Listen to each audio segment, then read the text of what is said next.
Yes, comrades, Malawians, how are you? Mulibanja Malawi konse kumene muli. Comrades, ziko ndilatu hili. This is our country.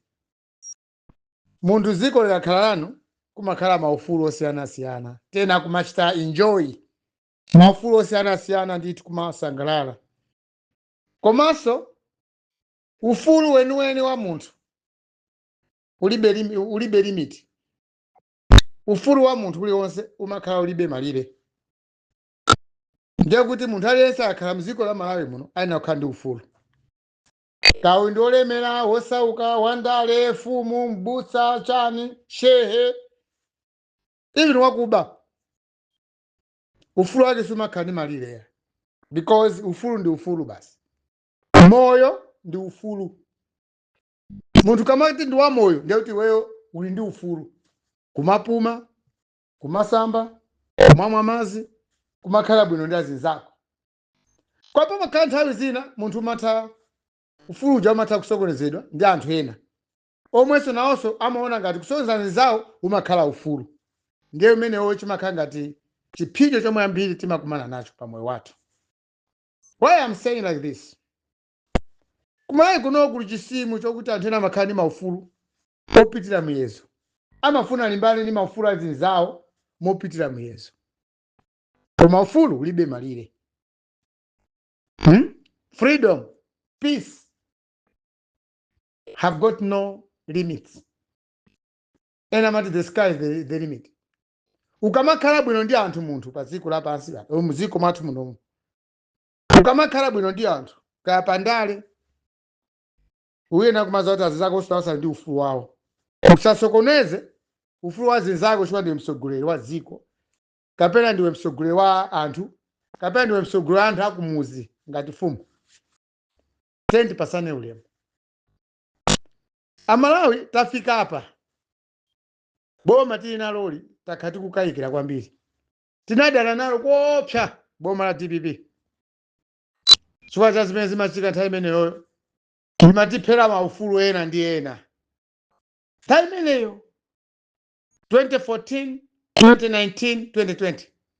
Boma la DPP inatipherapo maufulu ena ndi ena. Kutiphera maufulu. Amene anatiphera maufulu kwambiri sanali president ayi. It was not APM amene anatiphera maufulu. Anatiphera maufulu athu ndi anthu omwe anazungulira APM. Professor Arthur Peter Mutharika anthu anamuzungulira. Ndi amene anatiphera maufulu athu ngati Amalawi. Zokamba-kamba, zabweka-bweka, kapena kutenga maufulu awo ngati ofunika kwambiri kuposa anthu ena onse. That's why 2019, 2020 tinamchosapo Mutharika. Wachoke anthu awowa alibe discipline. A president wa sakuziwa kuti anthu awo akuipisa mbiri yawo kuchipani ndi kuboma komwe. Therefore, Mutharika wawo ndi anthu awo onsewa tenti achosemo ni boma. Tinachosa Mutharika ndi gulawo mboma. Ngakhale tinazera ku court koma zifukwa zopita ku court unali ukali kuti anthu awawa ngakhale wina chisankho koma anthu awowa ndi oyipa. Tenti achose. We removed DPP with Peter Mutharika. Atakhala pansi a DPP ali ku opposition.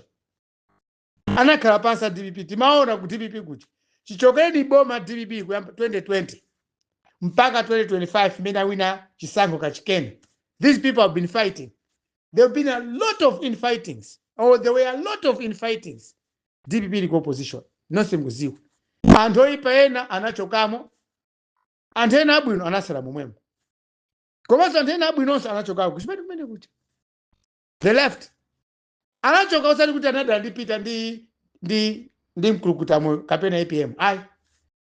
Anthu amene anachoka chipani cha DPP pakati pa 2020-2025. Sadadali ndi APM ya. Koma anadana ndi anthu omwe achana mpakisa APM kuti atuke boma 2020. And now, today, as I'm speaking, APM is not a bad man. President APM, His Excellency Professor Peter Arthur Mutharika, is not a bad man. Ndachikulire nditu, inde ndachikulire. Koma ukulu wawo ni munthu ozindikira. Tenti amikire pomwe zinthu zili bwino. APM is a good man. Kwambiri. Koma musokonezawo tinaonanso ndithu analipo. DPP tango ina kumene boma panali zoyankhula. Zisiru zina zomwe zimazitenga ti APM ngati ndikatundu wawo wa nyumba. Tinaziona ndithu kukangana apo ndi apo. APM just played it smart. Anango yake anthu aja malo mwawo. There's no noise panopa ku DPP. Kuchipani cha DPP kulibe phokoso. Kuchipani cha Ford kulibe phokoso. Zonse zili bwino. Office ya Vice President ya Jenasa kulibe phokoso. Komanso ku office ya Ford as second Vice President kulibe phokoso. Ku DPP kulibe phokoso. It means that APM is a leader. APM is a leader. Musogole wa ziko timaonera zimene zija. That is deep down from my heart. APM panopa waonesa ukulu wao kwambiri. Kulizi timangova tikungova panopa maskando pang'ono zinzikuvuta. IMCP aliko opposition, we are hearing nothing. Pamene DPP liko opposition kunali ma infightings. Oyipa anathawako ku DPP. Abwino kwambiri anathawako ku DPP. Koma MCP iliko opposition panopa. Palibe chabwino tikumvapo ayi. Kusoza kuti tinapanga mistake 2020 Amalawi povotera Chakwera. Maybe the Vice President Saulos Chilima anali munthu wabwino. Chwala choka ku DPP. Saulos Chilima amachaka kunena kuti ine ndilibe udani ndi APM. Koma adani anga ndi amene amzungira president. Amene yoyo. Ngakhale amapiti zako kuti kodi ngati anthena kusokoneza mchipalimbo iweyo ndiwe msogoleli. Ulibe ubongo kuti uziwe kuti anthena kusokoneza. Komabe SKC anachoka mboma. Kusala kwa SKC ndamthalika sikunali kuopsa kwenikweni. Kunali kwabwino. SKC anachoka ku anthu ena amene anamsatira. Ndikukakhalapo payekha ukamba chipani chake. Cha UTM chilipochi. Chomwe inenso ndilimemba kumene koko. So what I'm trying to say, comrades, is like this. APM mkurukuta moyo, ena mukuti mkurukuta moyo. For the first time, chono wasangrasi, there's peace in this country. There's ufuru in this country. Kwa mafuru ena, antena funa sogonezi.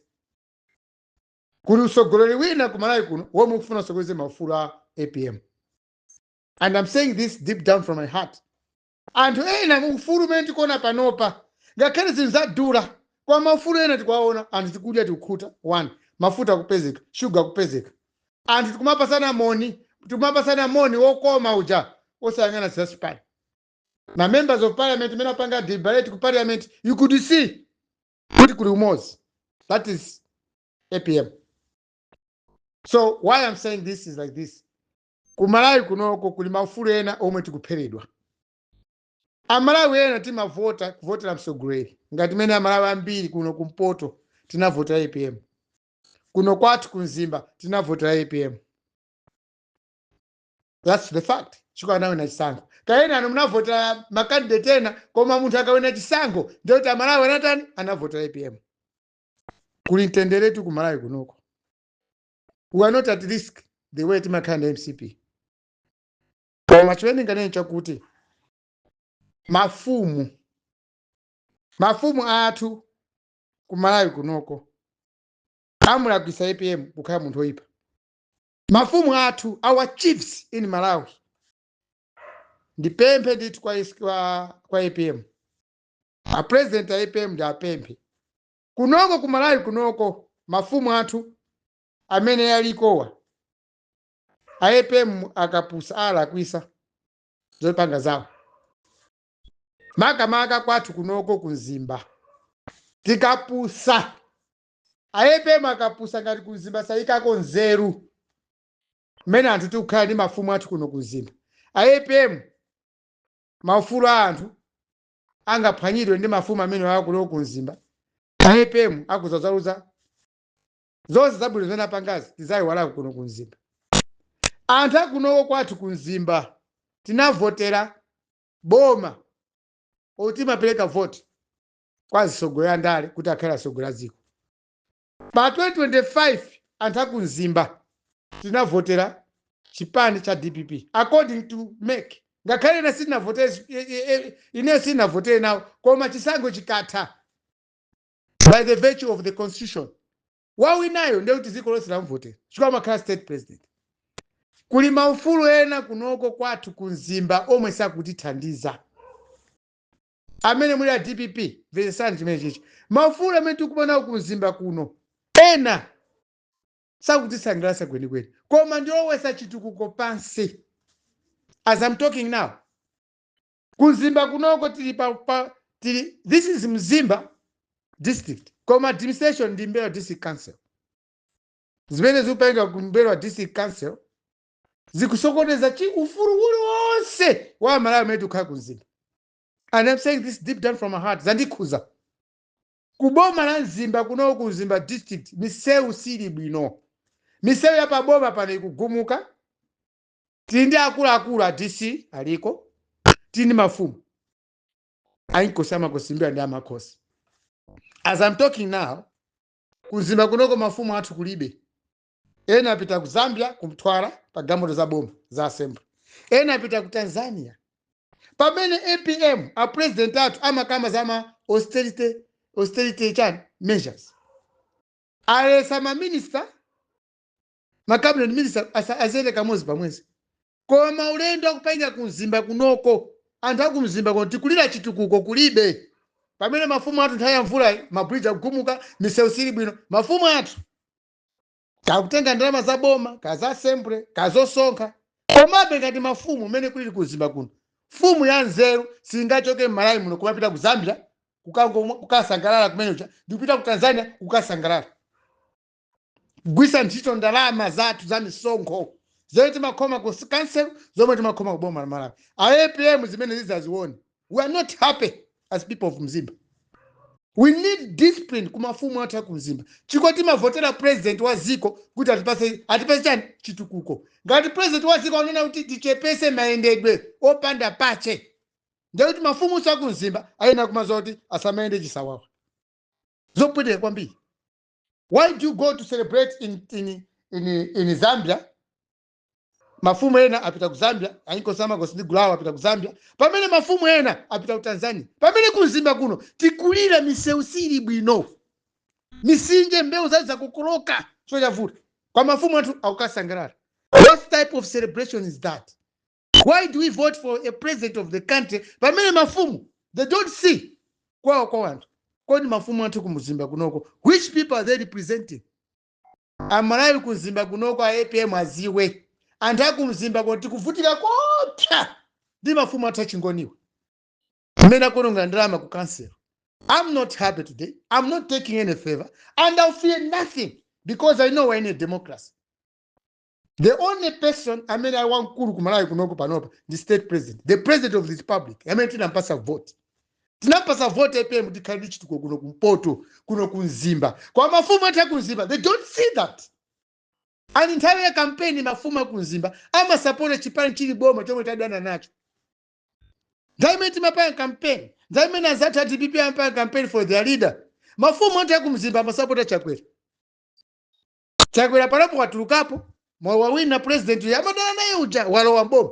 Today they're playing around kutenga magamoto ya boma mpaka kuchita haya mini basi ya ku university ndimene vyese ya mzuzi kuvutikira mcho. Of course apeleka ndalama koma si chunchi chabwino kodi mafumu akumzimba wawa anzanga amene muli mboma kapena anzanga akumzimba kwasi chimene mafumu akumzimba amapanga represent anthu ake ati komanso tikamapasa ulemu timapasa ulemu chifukwa chani palibe phindu mene tikuona kunoko ku Malawi. Why do we vote for a president of the country? Sima votera msogolo wa ziko kuno kunzimba kwa pakana chitukuko mafumu timadana nawo chifukwa chani kodi mafumu akumzimba wawa mu public constitution ndizoona di kunoko anzanga mundiuze Malawi leroli. I'm representing the views of many people in Malawi. Kodi ndizoona kuti kunzimba kuno kuli kingdom kuti zingoononga ndalama za zimene kupeleka za msonkho nanga chifukwa chani timavotera president wa ziko chitipa tumsanje nanga bwanji kanena za chitukuko mafumu akumzimba amalimbana nafe kumatiseka pakamwa kapena kumati mangisa kapena kumati zuzula mwenjira zake zina zazozamveka bwinobwino. Malawians, comrades, Peter Mutharika is a good leader. One day not too far, one day anthu akumzimba tidzakhala okondwa kwambiri. One day ufumu umene wa chingoni uzatha. Chifukwa zimene tikuona papa mafumu alibe anthu omwe amayimirira pa mavuto awo. Kumene kuli kumzimba panopa fumu ina yake ya nzeru singapite kamwamowa ku Zambia kapena kukadya nyama ya ufewa ku Tanzania. Comrades Malawians, I'm coming from Zimba. It pains me. Mmene kuoneka kumzimba leroli simngaziwe ine kuti kumzimba kumachoka inkosi amakosi mbero and amakosi. We are in a very poor road condition. Miseu sili bwino. Kulibe chikuyenda kuno nkhani ya miseu kuno kumzimba. Kwa mafumu athu atenga gamoto zambirimbiri, ena pita ku Zambia kumtwala, ena pita ku Tanzania kukoko. I am a Malawian, I vote for the state president. Mafumu akumzimba chonde boma tikunikireni mphamvu zawo sizigwirizana ndi malingiro a APM. Comrades, good evening.